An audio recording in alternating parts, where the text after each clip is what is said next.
सतीश रैना सुमित सतीश रैना सुमित सतीश रैना मिले बताब जो छौरी तोरा खुए बगल में गरम कचौरी तई पर सबे पसीती याद बोगई ठंडा ठंडा कुलकुल आ तई पर सबे पसीती याद बोगई ठंडा ठंडा कुलकुल आ तई पर सबे पसीती याद बोगई ठंडा ठंडा कुलकुल आ तई पर सबे पसीती याद बोगई ठंडा ठंडा कुलकुल ठंडा ठंडा कुलकुल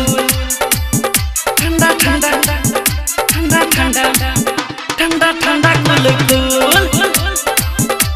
अतई पर सबे पसीती याद बोगई ठंडा ठंडा कुलकुल।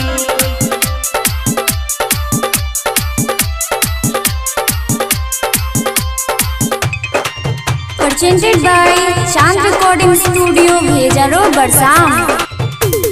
बुलेट पे बैठा के सोना तोरा घूमेबो होटल दारा भंगा में खाना खुएबो गे सोना गे सोना गे सोना गे सोना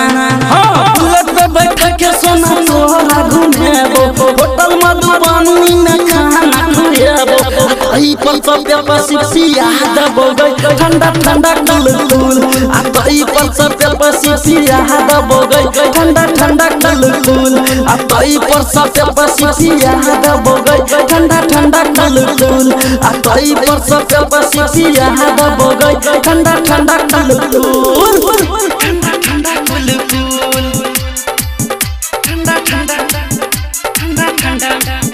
ठंडा ठंडा कुलकुल आ तई पर सबे पसीती याद बोगई ठंडा ठंडा कुलकुल।